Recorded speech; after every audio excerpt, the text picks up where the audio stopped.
So as you can imagine, everybody in politics and at the federal level was asked a lot of questions by people in the media.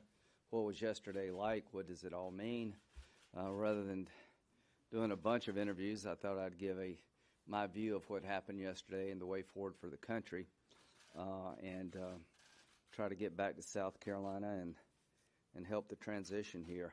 The first thing that stands out to me is how embarrassed and disgusted I am that the United States Capitol could be taken over by domestic terrorists while we're in session, transferring power from one president to the other, that a band of people who are terrorists, not patriots, literally occupied the floor of the House, drove the Senate out of its chamber, and the question for the country is, how could that happen 20 years after 9/11? September this year will be the 20th anniversary of the attack on our nation. It is mind-boggling that such an event could occur. Senator Schumer's call for the Sergeant of Arms of the Senate to resign. I echo that. Anyone in charge of defending the Capitol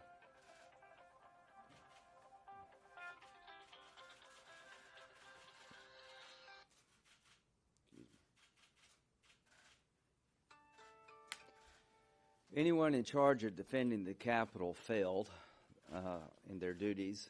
If they would have been in the military, they would have been relieved of their commands and most likely court-martialed. So the first thing that has to happen is to hold those accountable for failing to defend the nation's capital while the Congress was in session. Why am I worried? It would have been so easy for a terrorist organization to infiltrate this movement. The lone wolf terrorist, I think we've got a pretty good grip on. But political protest in this country is the heart and soul of who we are. But we haven't been protesting lately. We've been burning down cities. We've been attacking federal courthouses. We've been looting in the name of social justice. And now we've occupied the Capitol. This needs to stop.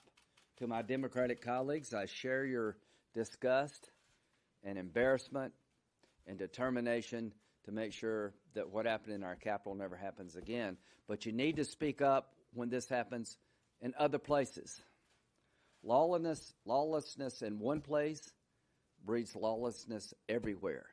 When one cause resorts to violence and people are not prosecuted, other causes believe maybe this is okay.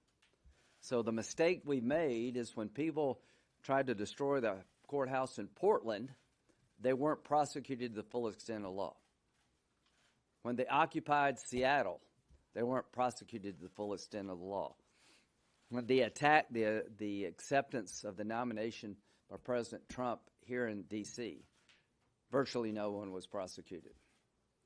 It's good to hear everybody wanting prosecutions. Some are late to the dance. I was there from day one. So let's reset and move forward until every political movement out there, no matter how just your cause in your own mind, using violence will not advance your cause. It will only lead to your personal incarceration, or if you go too far, to injury. So what am I calling for? I'm calling for a joint task force to be assembled and spend all the time and money necessary to identify every person who breached the security of the Capitol, who occupied the chambers, who invaded offices and destroyed property. There's a ton of video evidence out there. I was interviewed this morning by 2 FBI agents. They came to my house wanting to know if I had any surveillance cameras outside my house. I did not, but I'm encouraged they're on the case. Trust me, in the social media world that exists today, it won't be that hard to find thousands of people who took the law in their own hands. The people sitting in the chairs need to be sitting in a jail cell. The people who attacked the Capitol Hill police need to be charged with attacking a police officer. Sedition may be a charge for some of these people. So I will, for the next 6 years, God willing, every week ask of the Department of Justice, starting with this Department of Justice and the next Department of Justice, what kind of progress are you making in holding those accountable, the domestic terrorists who took over the House and the Senate chambers and laid waste to Capitol Hill? What do you need that you don't have? If you need more prosecutors, money will not be an object. If you need more investigators, we'll provide you the resources. This is a moment for the nation to show will and determination, to be a nation of laws, that anarchy shall not reign, the Constitution controls, not the mob. Yesterday, I was proud of Senator McConnell, the Republican leader of the Senate, who stood up and called for a peaceful transfer of power to Vice President Biden and Kamala Harris. Like Senator McConnell, I supported President Trump. I've become close to the president personally. I think his president has been consequential from a conservative point of view. It has been an amazing 4 years in terms of judges, securing the border, a vaccine in record time, deregulating the economy, cutting taxes, historic Mideast peace agreements, the destruction of the caliphate, on and on and on, was tarnished by yesterday. When it comes to accountability, the president needs to understand that his actions were the problem, not the solution. That the rally yesterday was unseemly, it got out of hand, and a good friend of mine, Rudy Giuliani, did not help. I said on the floor of the Senate, I cast my vote accordingly, that Joe Biden is the legitimate president-elect of the United States. Are there irregularities in this election? Yes, I'm sure there are. Have they been overblown? Absolutely. There's been a constant effort by people from the president's legal team to provide misinformation, to distort the facts, to make accusations that cannot be proven. That needs to stop. As to the 25th Amendment being invoked, I do not believe that's appropriate at this point. I'm looking for a peaceful transfer of power. I'm looking for the next 14 days to reset, and we will hand off power in a traditional sense by it being a peaceful transfer. I talked to Mark Meadows this morning. The transition is going well. It is fully in place. I talked to the President's legal counsel, Pat Cipollone. He is doing everything he can to help the transfer occur. As to these two gentlemen, most Americans will never know the service that Mark Meadows and Pat Cipollone and those under their charge provided to this country over the last year. Talked to Secretary Mnuchin today, who's in Israel. No one will fully understand what he and others have brought to the table. So to those who believe you should leave your post now to make a statement, I would urge you not. To Robert O'Brien, you've been a good counsel to the president. You've been a steady hand. I've been missing your phone calls. Robert, stay on. To those in the national security apparatus, we need you now more than ever. So I embrace Joe Manchin's statement. I talked to Joe this morning. He has called for those around the president to stay in place to ensure that we can have a peaceful, efficient transfer of power. Why do I say that Joe Biden is the legitimate president of the United States? Because he got the most votes. The state certified him the winner, enough to get over 300 electoral votes, and all you need is 270. To my colleagues who objected yesterday, you didn't do anything illegal. The law allows you to do what you did. I respect your ability to do it. I disagreed with what you were trying to do. One member of my conference said we can't turn a blind eye to the problems in this election. I will tell the American people, there has not been a blind eye turned. The allegations about the law being broken in Wisconsin, that they changed election law contrary to the Wisconsin Constitution because of COVID, was litigated by the Wisconsin Supreme Court. They ruled 4-3 that what happened was legal. Al Gore accepted a 5-4 decision by the U.S. Supreme Court to end his litigation to be President of the United States. My job is not to overturn the Wisconsin Supreme Court. The allegations about the consent decree in Georgia changing Georgia law unconstitutionally were litigated in federal court, and the Trump team lost. The people on the campaign legal team have made accusations without sufficient proof. They have been more the problem than the solution. They have claimed that 66,000 people in Georgia voted under 18. I have not found one person. They have claimed that 8,000 felons voted from prison in Arizona. I've asked for a list of names and received none. This needs to end. A blind eye was not turned. The outcome that was reached was disappointing to those of us who supported the president, but it was done through the lawful process of challenging courts, court challenges, and actually having hearings with the legislative bodies of these swing states. Not one judge anywhere in the land accepted the accusations to be legitimate, and not one legislative body in the states in question decided to change the certification after hearing the accusations. The Congress' job is not to overturn elections that we disagree with. The Congress's job is to count the votes sent in by the states that were lawfully certified and declare the one with the most votes the winner, President and Vice President. As to Mike Pence, in this debacle of the last week or so, there's one person to me that stands out above all others, and that is Vice President Mike Pence.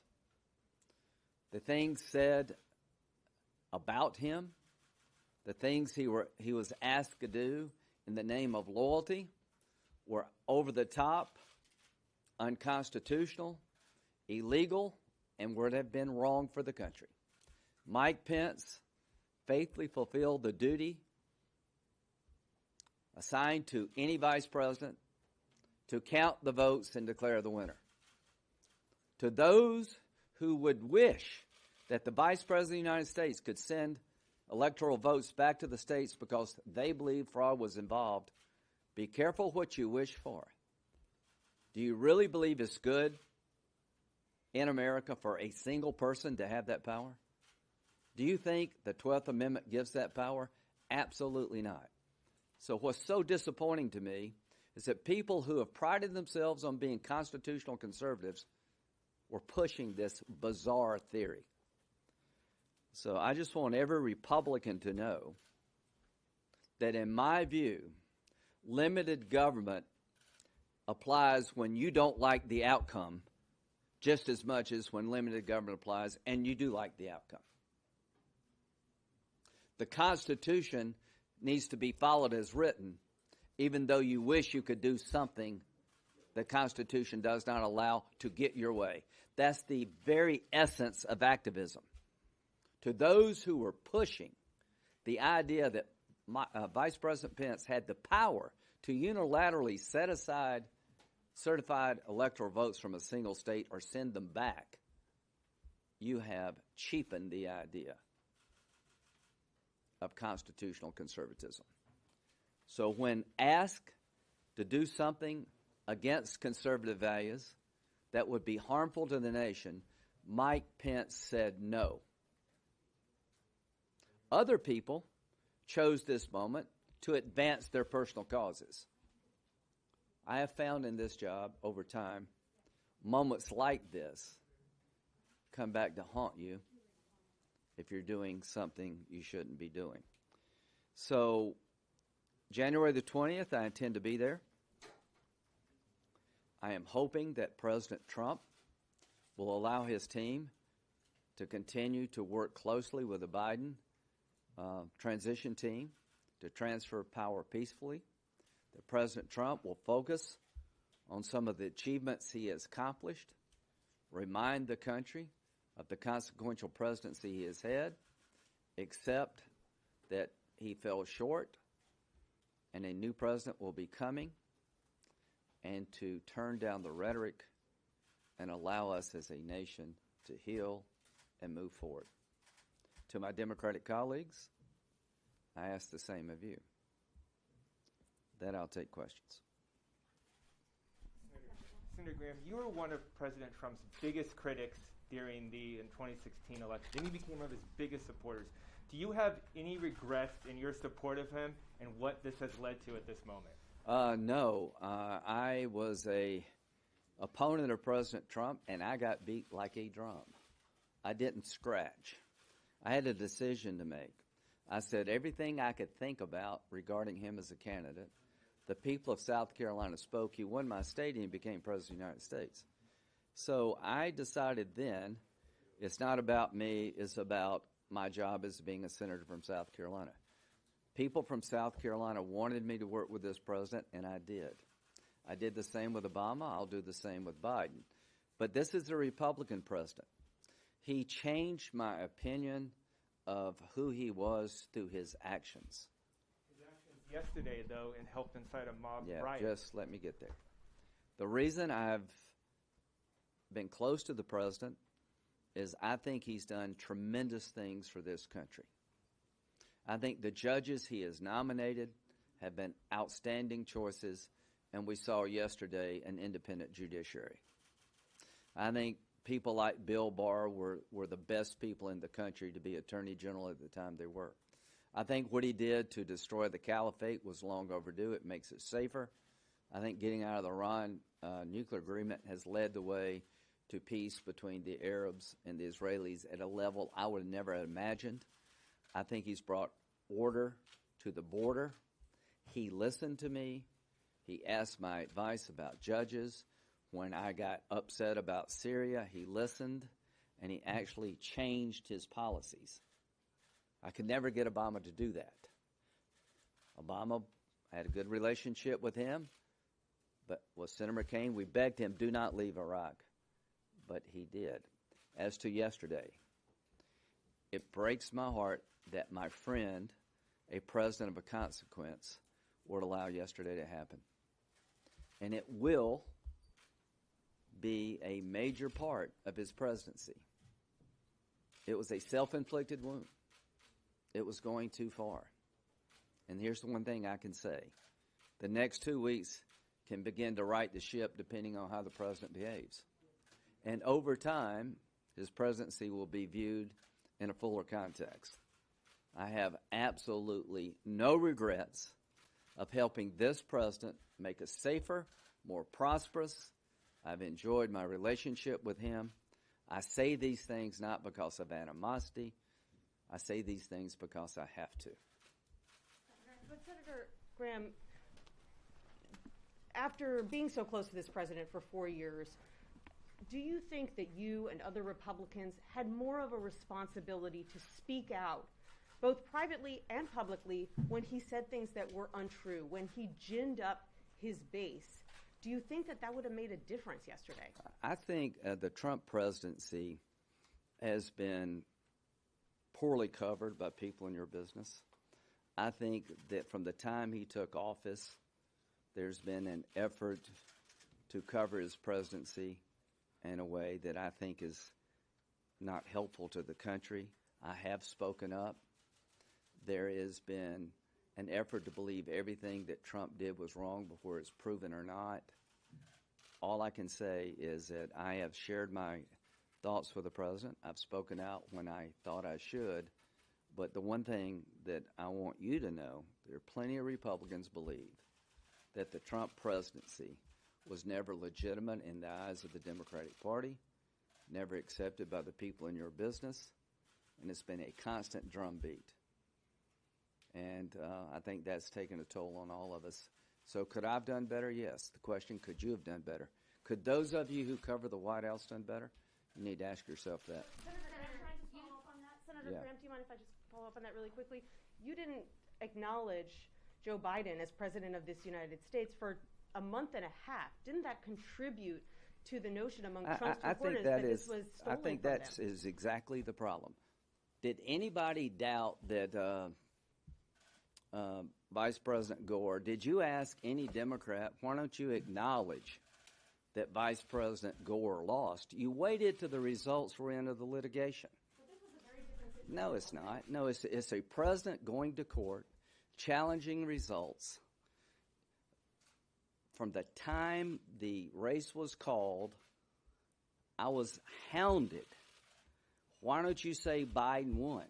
You wanted me to declare Biden the winner before President Trump had the right to go to court and exercise the same rights other presidents have had, and I chose not to do that. I said last night, Joe Biden is the president.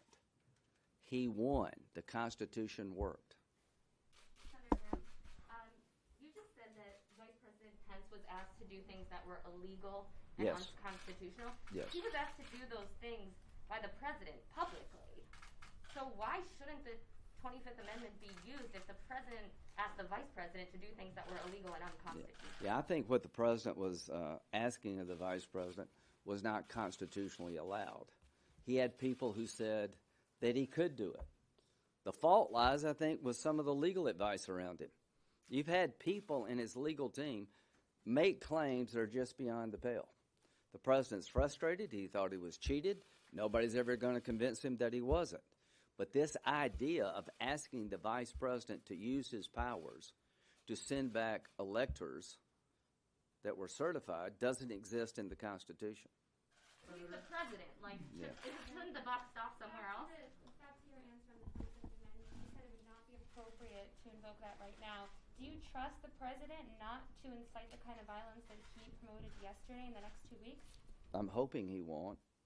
I'm hoping that he will allow Mark Meadows to continue with the transition, that he will start talking more about what he's done as president, focus on the threats we have coming from Iran, finish out the next 14 days in a way that will allow us to get a good start for Vice President Biden, that it does him no good, in my view now, to continue to attack the legitimacy of the election, because this election was legitimate and it has now been decided constitutionally.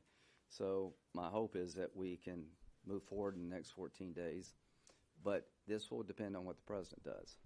I am hopeful that the worst is behind us and we can transfer power on January 20th. Senator, what gives you that hope? Have you spoken to him? I about talked any with of your- some people this morning. That seems to be a belief that we're moving in the right direction, and I'm just trying to reinforce that. The people around him, I think, have the right attitude. The people around him, I think, are giving him good advice. It's up to the president to take it. And again, you asked me about my relationship with the president. I regret it not one bit. I think we've had a hell of a ride. We've done some great things for the country. I hate it ends this way. Senator, do you believe that the events of yesterday, his cameras have disqualified the president from seeking the office again in the future? I'm not worried about the next election. I'm worried about getting through the next 14 days. We'll talk about 2022 and 2024. Let's get Vice President Biden sworn in January the 20th, and I'll make an observation politically. If you're a Republican, been a tough couple of weeks. We lost Georgia. 2 good candidates fell short. I'm confident that, from what I hear, the Democrats are going to overreach. If we can regroup, rebuild ourselves, get away from the fiery rhetoric and the conspiracy theories, that we'll have a chance in 2022 to take back the Senate and take back the House, but it's going to require us to go back to the blocking and tackling of conservative politics. Senator, can you respond to the Democrats? They're not only talking about the 25th Amendment, both Leader Schumer and Speaker Pelosi have used the word, talked about impeachment, pursuing impeachment. Can you just respond to what response would be from Republicans if they did that? I don't remember either one of them speaking up a whole lot during other crises. I mean, I like them both, but when they were burning Portland down in Seattle, they never said a word. When they were attacking Rand Paul, they never said a word. The guy that sort of stood out to me was Joe Biden. I thought Joe Biden did a really good job yesterday of talking about how bad this is and we need to get it behind us. And I'm telling you, as a Republican, I don't support an effort to invoke the 25th Amendment now. If something else happens, all options would be on the table. But I hear from Schumer and Pelosi just political talk. Senator, what kind of role do you think that President Trump should take in the next 13 days? Should he be more public? He's been banned from suspended from some social media platforms. And what kind of role would you like to see Vice President Pence play? Well, I'd like to see President Trump help unify the country. I don't know if he's going to come to the inauguration. It's up to him. I wish he would. I wish he would come and acknowledge that the transfer of powers has occurred, but that'll be up to President Trump. He shouldn't come unless he feels like it's the right thing to do for the country. Things like that would go a long way. I think he should talk about what he's done. I think he should focus on some policy achievements and basically let the Biden administration know that I have secured the border. Here's how I've secured it. If you change these policies, we're going to go back to chaos. I think he should talk about how we've gotten all these peace agreements between the Arabs and the Israelis. That's by being tough on Iran. I think he should explain to the American people the successes of his policies, and that not only will be helpful to Vice President Biden, soon to be President Biden, but he will have a responsibility if he changes those policies. If I were the president, I would highlight what I've been able to do at the border and explain to the Biden administration this worked. How did we get these peace agreements between these Arab nations and Israel? How can you do more? Why do you think he can't do that? Do you believe, after spending so much time with him, that he is mentally unwell, as some of his aides have said? No, I think he's very frustrated. He thinks the election was stolen. I think he's got some very bad advisors around him that push ideas that are not sound. I think the president has got good people around him now. I think Mark Meadows and Pat Cipollone and others are giving him good counsel and good advice. I am here today to answer your questions, to say what I think. I think the best thing the president can do is encourage a transition to be peaceful, to be professional, and to use the voice he has in the next 14 days to talk about his successes and to bring us together. He has a voice, and I would like him to use that voice to bring us together and to focus on his accomplishments. And we're going to soon have a new president. I promise to work with Vice President Biden to the extent I can. There's things we can do, and there are things we're not going to be able to do. He hasn't done it the last 4 years. What makes you think he can do it in the last 14 days and bring people together? Well, I think he has, in the last 4 years, accomplished major things. Now, in terms of a personal style, he's been divisive. All I can say is that many of us on the conservative side believe that the coverage of President Trump has been over the top. I was here during the Obama years. A good example, the Mueller investigation you covered breathlessly turned out not to be the event that it was billed to be. And when we looked at the abuse at Department of Justice and the FBI, you found it in the obituary page. That Fox, no, y'all covered it for the most part. That's a double standard. I think that the problems that Hunter Biden have, if a Trump had done those things, it'd be front page news everywhere. So there's a lot of people on my side of the aisle who believe that the president, the way he's been covered, has contributed to a lot of discourse. And y'all have lost the mainstream media, Senator, conservative America, and you got to ask why. what concerns do you have with the way that Capitol Hill police handled the protest last night, and should their $460 million budget be reviewed? Okay. One, thank the frontline officers. How could we not be prepared? How could, in a joint session of Congress with the Vice President in the building, you not do better than this? Where were the National Guard? Black Lives Matter protest, have you seen the images on the Capitol steps where we had National Guard members in riot gear? Why weren't you as prepared this time around? Where was the Pentagon? There's all kind of stories that they were refusing to activate the D.C. National Guard. I don't believe that to be true. But what kind of intelligence gathering apparatus does the Capitol Hill Police Department and the agencies in charge of defending the Capitol have? How could they fail so miserably? We're 20 years after 9/11, right? Yesterday, they could have blown the building up. They could have killed us all. They could have destroyed the government. People coming through the windows had backpacks as big as my desk on the Senate. They should have been challenged. Warning shots should have been fired, and lethal force should have been used once they penetrated the seat of government. Those backpacks could have had bombs, chemical agents, weapons. We dodged a major bullet yesterday. If this is not a wake-up call, I do not know what is. Is it a money problem? If it is, we'll fix it. Is it a leadership problem? Obviously. Is it an intel failure of the highest proportions? Absolutely. So I will end where I began. There are so many storylines for the last 48 hours. Many of them political.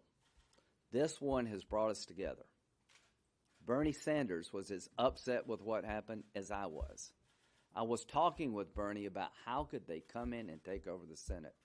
And he said, get them out of there.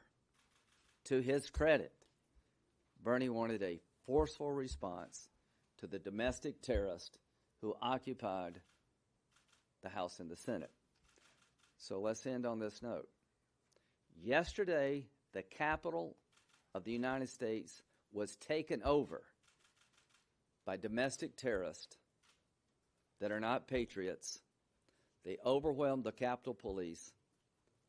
They destroyed the House. They took over the place and sat in the presiding officer's chair. They went through my desk, and all of us had to go to a single room to be protected. This shall never happen again. We've lost our will and our determination to stand up for law and order. And when you let a courthouse be attacked and nobody gets prosecuted, the next thing you know, it gets worse. To all the mayors out there who have discord and unlawful behavior in your city, get on top of it. I'm not a mayor. I'm a United States Senator. I accept responsibility for fixing this problem. How do you fix this problem? You adequately resource those in charge of defense. You hold those accountable. And if they fail, you fire them. And you prosecute the lawbreaker. All of these images of people sitting in these chairs, in Pelosi's speaker's chair, office chair, we know who that person is. They should go from sitting in the speaker's chair to a jail cell.